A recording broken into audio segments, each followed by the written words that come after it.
I'm going to be talking about climate change. Now, we've seen it all over the news, and we see the negative effects of it all over the world. Some of these effects include altering ecosystems, rising sea levels, which is causing coastal flooding, and rising costs and necessities. But do we even know how climate change works? Well, to show in a little model here, this is Earth, and this is the sun, and this is the Earth's atmosphere. So we get energy from the sun, and it can get through our atmosphere to Earth. Now this causes the Earth's temperature to rise, and then as the Earth's temperature rises, it radiates thermal energy. So this energy radiates off. Now some of it can get through, and some of it comes back to Earth. So when we have an equal amount of arrows coming towards Earth and arrows coming away from Earth, then we have a stable global temperature. So here we would see an unstable temperature. So if we had, let's say, one more arrow coming off, this would be stable since we have 3 arrows coming away and 3 arrows, 2 from the sun, 1 from the atmosphere coming in. Now what global warming does is we have greenhouse gases in our atmosphere, making it thicker. And the thicker atmosphere makes it so that more of this energy from the sun that's radiating off of Earth gets trapped in. So instead of having the 3 arrows coming out, you'll have 2. This one gets stopped, and more energy comes into Earth from the atmosphere that's warming up. And this causes a warming effect. Now this is an unstable temperature since we have 2 arrows radiating from Earth and 4 coming in. And so that's how climate change works. Now, we seem to know how it works, but what about our solutions? Well, one of those solutions could be in decreasing the amount of greenhouse gases in our atmosphere.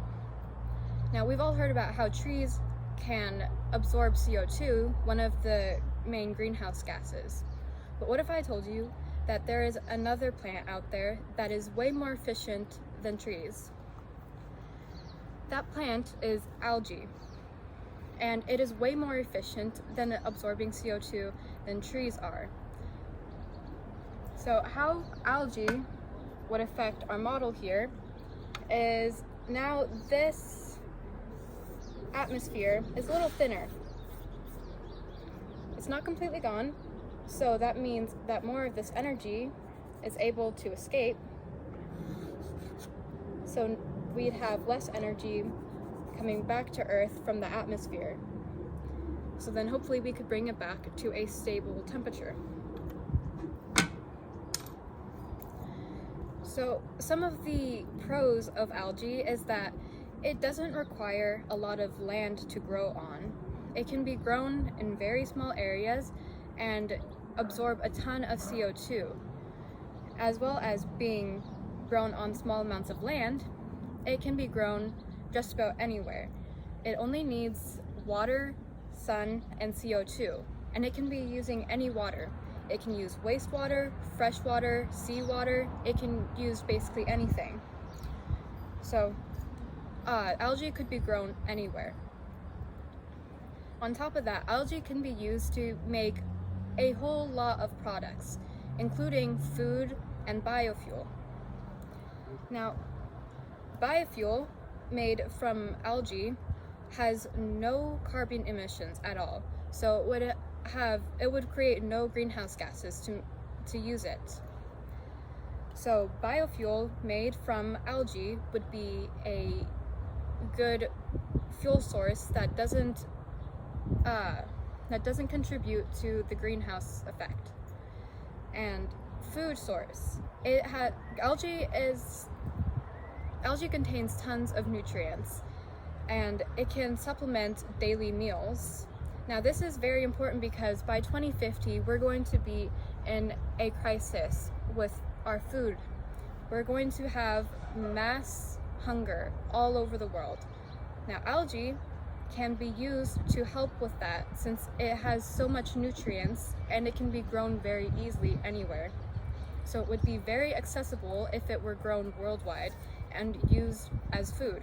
Now, we've already got products that make algae-based food, so it has been tested and is safe. Now, there are some cons to algae farming though. One of them being that since algae grows so rapidly, it's very hard to manage and optimize. So when it's hard to manage and optimize, it can create algal blooms, and these algae blooms are very toxic and harmful to humans, animals, and the ecosystem. So if these aren't managed and kept to a minimum, they can have very harmful effects to everything surrounding it. Another downside to growing algae is algae-based products can be very costly and would be hard to implement in our current system. Now, biofuel would be a little easier since we could use our current gasoline system to distribute it. But things like food and other products such as plastics made from algae would be very hard to create profitable, therefore making it very hard to get it out to the public. So this is one thing that would need to be fixed before algae can be widely grown and widely used.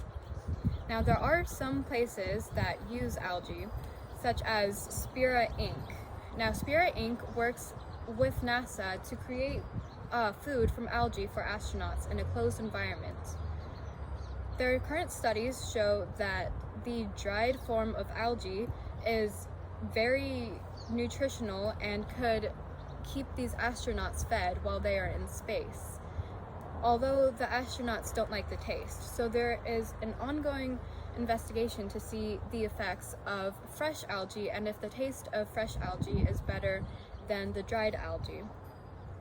But NASA has been using algae as food for astronauts since 2010, so it has been tested and is safe.